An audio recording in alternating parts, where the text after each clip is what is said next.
जय हिंद दोस्तों। Welcome back to our channel today news. दोस्तों, जैसे कि आपको पता होगा कि भारत ने यूएई से 2 लाख केजी गोल्ड खरीद रहा है। इस न्यूज़ को सुनकर पाकिस्तानी मीडिया में हड़कंप मचा हुआ है। चलिए वीडियो देखते हैं, स्टार्ट करते हैं। मैं जॉब कर रहा हूँ एक प्राइवेट कंपनी में। एलईडी प्रोडक्शन करते हैं, असेंबल करते हैं, प्रोडक्शन ही कर रहे हैं, असेंबलिंग कर रहे हैं। अच्छा जी, मतलब कहीं ना कहीं थोड़ा सा प्रोडक्शन से रिलेट करते हैं। मेरा सवाल भी ऐसा ही आपसे, इंडिया ने यूएई से 200,000 केजी गोल्ड बाय किया है, यानी इंपोर्ट करवाया बहुत ही सस्ते दामों में। और इंपोर्ट करवाने की वजह यह है कि अपने मुल्क में ला के वो उसकी ज्वेलरी बनाएंगे, जो ज्वेलरी वो महंगी पूरी दुनिया में बेचेंगे। मुझे बताएं कि हर चीज़ की प्रोडक्शन इंडिया अपने मुल्क के अंदर करने की सोच रहा है और कर रहा है। बहुत सारी मैन्युफैक्चरिंग जो है ना, उन्होंने इंडस्ट्रीज कंपनीज बना ली हैं। कहाँ स्टैंड करता देखना आप इस वक्त उनकी प्रोडक्शन? इंडिया तो नो डाउट ऑब्वियसली बहुत आगे है प्रोडक्शन में हमसे। उनके पास दो किस्म की प्रोडक्शन है, एक सीकेडी है, एक एसकेडी है। हम लोग तो मर के भी एसकेडी के ऊपर हैं, तो इंडिया मोस्टली सीकेडी में डील कर रहा है और वो नो डाउट के बहुत आगे है हमसे। तो we don't have such resources right now और लिमिटेशन भी बहुत ज़्यादा हैं। हमने अगर कुछ इंपोर्ट करना हो तो लाइक जो आजकल आपको शायद आइडिया भी हो, जो इंपोर्ट के मसले चल रहे हैं, तो इट्स टैक्सेस इतने ज़्यादा हैं। एक सिंपल सी एग्जांपल है कि आईफोन अगर हमने इंपोर्ट करना हो तो हमारे पीटीए टैक्स उस पर 90,000 1 लाख आराम से आ जाता है। बिल्कुल हैं। और इवन यूई से आप फ़ोन लें 2400 दरम का है, आप उसे पाकिस्तान में लेके हैं तो 1.5-2 लाख रुपए आपने ऊपर भी देना है उसके ना, तो वो ऑब्वियसली समझ नहीं आता, किसी को भी समझ नहीं आता। अच्छा, आपने यूएई की बात की, जैसे कि यूएई से इंडिया ने सोना लिया है। ना सिर्फ वो लोग यूएई के साथ इंपोर्ट एक्सपोर्ट कर रहे हैं, बल्कि यूएई, ईरान, रशिया, बहुत से और ममालिक हैं जिनके साथ वो ये काम कर रहे हैं। ईरान से वो लोग इतना सस्ता तेल ले रहे हैं। ईरान ने पाकिस्तान को भी ऑफर की थी, पाकिस्तान ने रिफ्यूज कर दिया। तो पाकिस्तान को on another hand side if we compare, तो पाकिस्तान इस चीज़ में बहुत लैक कर रहा है। प्रोडक्शन अपनी है नहीं और दूसरों में भी हम वहाँ से लेते हैं जहाँ हमें महंगा पड़ता है। What's the reason behind? देखिए, मेन चीज़ ये है कि जो हमारी रेगुलेशंस भी है ना, हम लोग जब कोई चीज़ करना भी चाह रहे हैं तो वो प्रोसेस इतना कोई मुश्किल है पाकिस्तान में। सिंपल सी example, if you want to import something, तो वो जो आजकल स्टेट बैंक की अप्रूवल एक नई आई हुई है, तो इट्स वेरी टफ कि आपको स्टेट बैंक की अप्रूवल लेने में अ मंथ और 2 तो उसी में लग जाते हैं। तो अब आपकी शिपमेंट जो है वो पोर्ट पे स्टक है। अब आप अपनी पार्ट्स को क्लियर ही नहीं करवा सकते हैं, तो जो आप लेबर को पैसे दे रहे हैं, जो आपने हायरिंग की हुई है, उनको जो पैसे दे रहे हैं, जो आपके फिक्स एक्सपेंसेस हैं, वो तो कम नहीं होंगे ना। तो अब वो ओवर कम ही नहीं होंगे, तो ऑब्वियसली इन्वेस्टर फिर ऐसे कामों में जाने की बजाय ना ईजी वे में जाता है। ट्रेडिंग, प्रॉपर्टी में पाकिस्तान में बहुत बेनिफिट है, तो मैन्युफैक्चरिंग से ना लोग अवॉइड करते हैं जाने से, ताकि उसमें कॉम्प्लिकेशंस बहुत ज़्यादा है पाकिस्तान। अस्सलाम वालेकुम। वालेकुम सलाम। क्या नाम है आपका? मेरा नाम उज़ैर रसूल। सॉरी, उज़ैर। उज़ैर, मेरा सवाल आपसे ये है कि इस वक्त इंडिया की अगर मैं बात करूं तो इंडिया ने 2 लाख केजी सोना खरीदा है यूएई से, बहुत ही सस्ते दामों पे।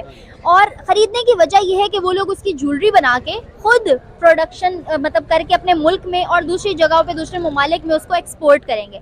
मुझे बताएं कि उनकी इस प्रोडक्शन के या बिजनेस माइंड को आप किस नज़र से देख रहे हैं? और दूसरी जानिब अगर बात करूं पाकिस्तान की, तो हम पाकिस्तान में सबसे अच्छा टेक्सटाइल को कंसीडर करते हैं। वो भी आज हमारी इंडिया छोड़ो बांग्लादेश से भी पीछे है, जो हमारे बाद आज़ाद हुआ था। असल में पाकिस्तान में जो है अभी इंडिया जो है यहाँ पे इस टाइम इसलिए ऊपर है क्योंकि उनके हर चीज़ में वो तकरीबन उनकी पाकिस्तान से तो बहुत ऊपर है ना। हम यहाँ पे कह रहे हैं कि हमारी यही जंग है कि बस हमने इंडिया के साथ ये कर लिया, वो कर लिया, पर पाकिस्तान से हम अभी पाकिस्तान जो है अभी हर इंडस्ट्री में पाकिस्तान बहुत पीछे है। वो ये इन्हीं चीज़ों को छोटे, अभी जैसे अब पाकिस्तान ने, जैसे सपोज अब रशिया से पेट्रोल लेना था, अब वो उन्होंने, पाकिस्तान ने नहीं लिया उनसे, तो क्योंकि पाकिस्तान को वो कम अभी अमाउंट में मिला था। पाकिस्तान की जो है अभी ये क्या पॉलिटिशियंस और इनकी इन्हीं गेम से बाहर नहीं आ रहे, इन्होंने मुल्क के बारे में नहीं कुछ सोच रहे अभी। और वो है कि वो अभी इस सेंस में देखा जाए कि वो अभी क्या कहते हैं ऊपर जा रहे हैं हर चीज़ में। उन्होंने पेट्रोल भी वहाँ से लिया, उन्होंने अब साथ में क्या कहते हैं, अब उन्होंने, जैसे आपने बताया कि उन्होंने अब सोना भी वहाँ से लिया उन्होंने। वो लोग रशिया के साथ भी ट्रेड करें, ईरान के साथ भी करें, यूएई के साथ करें। हमें सिर्फ ईरान ने इतना कहा था कि हम सस्ता तेल देते हैं, हम ले लो हमसे। हमने कहा नहीं, हमने नहीं लेना। हमारी ईगो आ गई थी दरमियान में। हमें हर वो चीज़ उस मुल्क से लेनी है जो हमें महंगी देगा, क्योंकि हमें तो आवाम का सोचना ही नहीं है। नहीं, असल में ये भी है कि पाकिस्तान में अब इतना कर्जा इन पे चढ़ गया कि अब ये IMF पे इतनी इन्होंने रिस्ट्रिक्शंस लगा दी हैं IMF ने कि भाई ये, जैसे वो आजकल ये अपनी मर्जी से कुछ कर भी नहीं सकते। ये चाहे भी कुछ करना भी चाहते हैं तो वो करने नहीं देते, क्योंकि पाकिस्तान में बहुत सारी चीज़ें हैं जो क्या कहते हैं, ये बड़े लेवल पे जितने भी बैठे हैं ना सारे, ये सब एक ही तरह है कि उनको किसी की कोई ज़रूरत नहीं है। ये सारे जो जलील होते हैं, तंग होते हैं, वो सब ये छोटे तबके वाले लोग होते हैं। आने वाले टाइम में कभी आप पाकिस्तान में उस लेवल की प्रोडक्शन या इस तरह की कोई बिजनेस माइंड सोच एक्सपेक्ट कर रहे हैं? पाकिस्तान में अभी जो टेक इंडस्ट्री देखा जाए, सिर्फ मोबाइल इंडस्ट्रीज वो है, जैसे है सिर्फ सैमसंग अब आया पाकिस्तान में, कुछ और 2-4 जो सिर्फ असेंबलिंग पॉइंट्स उन्होंने पाकिस्तान में बनाए हैं। असेंबलिंग पॉइंट्स में सिर्फ ये कहते हैं कि पाकिस्तान में कुछ थोड़ी सी ग्रोथ होगी, पर ग्रोथ भी तब तक होगी जब तक असेंबलिंग कितनी देर तक कर देंगे। हर इसमें ऑटोमोबाइल कंपनीज हैं जो सारी असेंबलिंग पाकिस्तान में हो रही हैं, पर ये जब तक यहाँ पे पाकिस्तान में जब ये चीज़ एक मैन्युफैक्चर नहीं होगी तब तक ये कभी भी नहीं ये ऊपर जा सकते। करेंसी कैसी छपती है? करेंसी छपती है गोल्ड के अगेंस्ट, राइट? और एग्जैक्टली, बिल्कुल। अगर आपको करेंसी को इंटरनेशनल करना है तो पहले आपकी इकोनॉमी स्ट्रांग होनी चाहिए, आपकी मिलिट्री स्ट्रांग होनी चाहिए, आप में इकोनॉमिक ग्रोथ होना चाहिए, आप ऑलरेडी इंटरनेशनल करेंसी होनी चाहिए और आपके पास इतना सोना होना चाहिए। 4-5 क्राइटेरिया।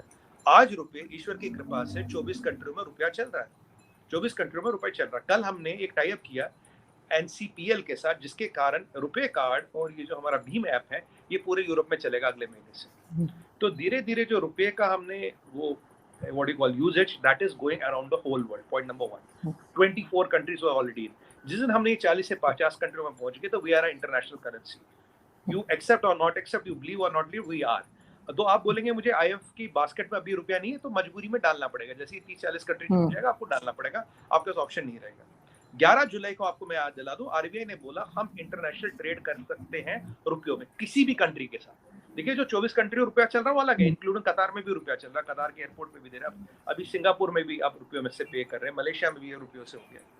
अब क्या हुआ, उन्होंने बोला जी आप रुपयों में ट्रेड कर सकते हो, वस्तु अकाउंट्स खोलने पड़ते, उसमें अलग टेक्निकल विषय, उस पर आज नहीं जाएंगे।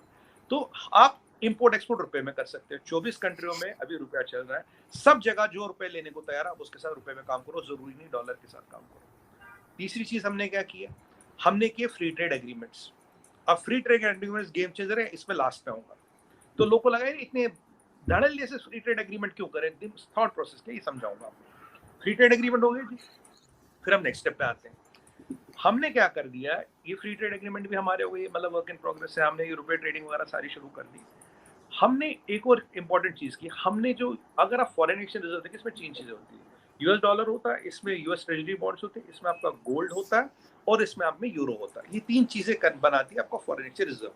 बहुत से महापंडित जो हैं यहाँ पे, कुछ मतलब सरकास्टिकली कह रहा हूँ, वो कह रहे थे इंडिया का फॉरेन एक्सचेंज रिजर्व क्या हो? Doing ACC। माशाल्लाह, वेरी नाइस। बेसिकली मेरा आज का आपसे क्वेश्चन ये है कि अभी रिसेंटली यूएई और इंडिया के दरमियान एक मुआहदा हुआ, बहुत बड़ा मुआहदा, जिसके अंदर यूएई ने इंडिया को भाई प्रोवाइड करना है 1 लाख केजी सोना। क्या समझते हो आप कि इतनी बड़ी ट्रेड, इतना बड़ा काम जो कि हो रहा है, जबकि यूएई और पाकिस्तान के जब कोई मुआहदा होने जाता है तो यूएई साफ हाथ खड़े कर देता कि भाई हम आपके साथ मुआहदा नहीं कर सकते, हम आपके साथ ट्रेड नहीं कर सकते। इंडिया को प्रेफर करने के पीछे क्या वजूहत लगती है आपको? Well, look, actually, India is biggest economy, one of the biggest economy in the world. They are one of the biggest market.